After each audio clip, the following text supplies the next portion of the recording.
Okay, greetings. This is Skippy with On the Fly Photography. I've had one cup of coffee so far, so we'll see how I do here. Gonna do some quick looks at the Lightroom 5 beta. Show you some of the new things in there and let you listen to me drinking coffee. So, first thing is, this is Lightroom 5 beta, looks pretty much the same. First thing is, finally, after me complaining about this for 3 years, they have finally added the ability to bring in PNG files. So all of these right here are PNG files. It took them long enough to catch up with the rest of the planet because, of course, nobody uses PNG files unless, of course, you have a website, and nobody has websites. No, what's that internet thing? What do you call that? What is that? Internet, huh? Anyway, enough of me whining.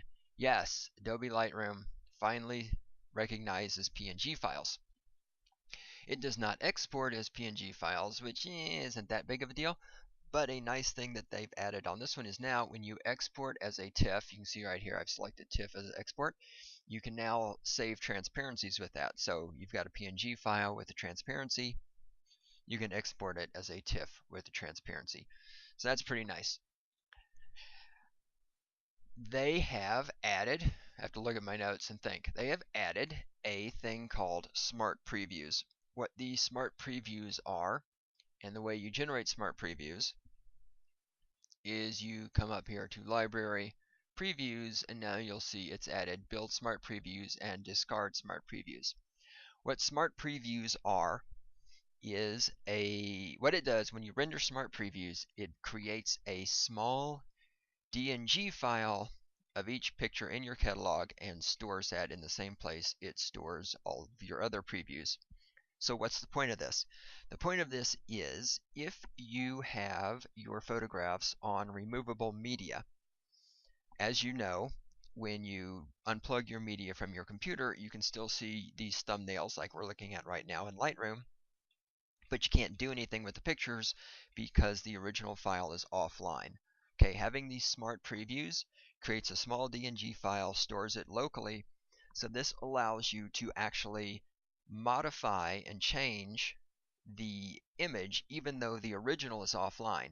You can also, from these smart previews, you could actually export the photograph as long as you're not trying to export it in too large of a size. So you wouldn't use the smart preview to do an export in order to print your photograph, but let's say you wanted to throw it up on Facebook or the internet or something like that, you know, that internet thing that nobody uses, if you want to do that, so you just need a low resolution copy of the picture. So you can export from your smart preview and have a copy of the photo good enough to throw up on the internet even though your original photograph is offline. Yeah, if you don't store your images on removable media, then this really isn't going to do anything for you. But if you do store on removable media, I'm going to learn to talk any minute now, like I do, I can see where this would be fairly useful for me somewhere down the future. Alright, what else do we got? That was smart previews, that was that. There is, of course, still no Linux version, and I'm not surprised by that. I'll also point out that apparently Lightroom 5 is not going to run on Vista. If you're running Vista, I'm sorry. And if you're one of them, they're Mac users, apparently the new Lightroom is not going to run on Snow Leopard. Whatever that means, great.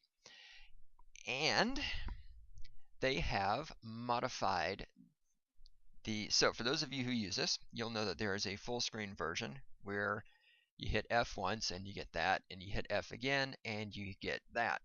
Okay, well, they've changed all of this. Now when you hit F, you get this, which is good for what? I'm not really sure yet. I don't know what the point of this is, but there it is. You hit F again, it goes away. If you want the old full screen behavior, you have to hold down Shift and hit F, and it gives you that. And Shift and hit F, and it gives you that. And Shift and hit F, and you get back to where you started. And the other thing is, speaking of importing, this is some videos I threw in here just so we could see some videos. The Lightroom video editing capability hasn't changed as far as I could tell. I'm going to synchronize this folder, and we see that there is it says photo, it's actually a video that needs to be imported. Lightroom sadly still chokes on videos, it's telling me that this video file is corrupted or unrecognizable, which is annoying to me. That's the word I'm going to use today because, of course, this is an MPEG file, which, again, nobody uses MPEG files or anything in the world. And it was generated by Adobe Premiere. So it'd be awesome if Adobe Lightroom could actually read files created by other Adobe software. But again, you know, when Adobe gets a little bit more money, because I know that they're really struggling to survive right now, maybe they can hire some programmers and actually get this to work. And of course, you know, we can say too, this is beta software, but of course, I have this exact same problem in Lightroom 4.4, which is not beta software. Also, I'm going to show you this briefly, Slideshow module. If we can get over there. The Slideshow module now has the ability to include video in the slideshow along with the photographs. I was going to show you one of these. I had this one all set up. However, first of all, so these are photos, and then here we have a video, and this video embeds in the slideshow and plays, at least it does if it's working correctly. It doesn't actually work. Of course, again, reminder, this is beta software, so you can't expect everything to be perfect. When I try to preview it, it previews in such a way that the screen recorder doesn't record it. I also noticed that when I tried using Lightroom to trim the video, when I played the video in Slideshow, it would play the entire video, and at the end, it would hang up and not do anything. So, some kinks to be worked out there, but again, this is beta software.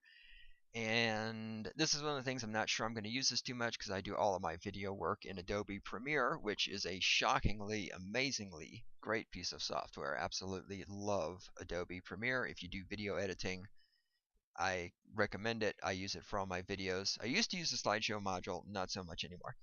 So anyhow, that is a quick overview of some of the new things. I'm going to do a couple more videos that are going to be more focused, so take a look for those.